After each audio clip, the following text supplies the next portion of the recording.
ശാസ്താംകോട്ട തടാക തീരത്ത് ജലദിനാചരണം സംഘടിപ്പിച്ചു. ഇതിന്റെ ഭാഗമായി ജലദിന പ്രതിജ്ഞയും എടുത്തു.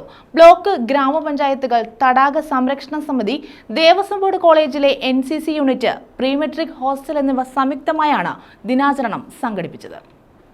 ശാസ്താംകോട്ട തടാക തീരത്താണ് ജലദിനാചരണം സംഘടിപ്പിച്ചത്. തടാക സംരക്ഷണ സമിതി, block panchayat, grama panchayat, Sasthamkotta DB college, NCC unit, pre matric hostel എന്നിവയുടെ നേതൃത്വത്തിലാണ് ജലദിനാചരണം നടത്തിയത്. Block panchayat president R. Sundaresan ഉദ്ഘാടനം ചെയ്തു. ബ്ലോക്ക് പഞ്ചായത്ത് അംഗം തുണ്ടിൽ നൌഷാദ് ജലദിന പ്രതിജ്ഞ ചൊല്ലിക്കൊടുത്തു. ശാസ്താംകോട്ട തടാകം എന്റെ ജീവജലമാണ്. തലമുറകൾ കൈക്കുമ്പിൾ കാത്തുവെച്ച് എനിക്ക് കൈമാറിയ എന്റെ സമ്പത്താണ്. എന്റെ നാടിനെ നീരൂട്ടുന്ന തടാകം എനിക്ക് എന്റെ മാതാവിന് തുല്യമാണ്. അതിന്റെ നാശത്തിന് കാരണമായതൊന്നും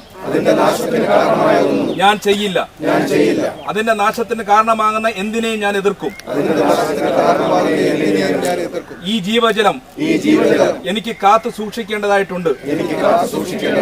അത് എന്റെ വരും തലമുറയ്ക്ക് കൈമാറാനുള്ള സമ്പത്താണ്.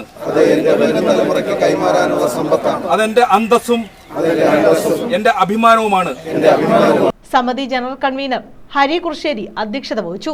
ബ്ലോക്ക് പഞ്ചായത്ത് അംഗം അഡ്വക്കേറ്റ് അൻസർ ഷാഫി, പഞ്ചായത്ത് അംഗം രജനി, ഡോക്ടർ T. മധു, സമിതി അംഗങ്ങളായ Sasthamkotta Bhas, doctor PR Biju, Kochuthundil Jayakrishnan, Cyrus Paul, Ramkumar, Sasthamkotta Rasheed, ക്ഷേത്രോപദേശക സമിതി പ്രസിഡന്റ് KP അജിത് കുമാർ, സാംസ്കാരിക സാഹിത്യ നേതാക്കളായ ഹാഷിം സുലൈമാൻ, ലോജു ലോറൻസ് തുടങ്ങിയവർ പങ്കെടുത്തു. News bureau, Sasthamkotta.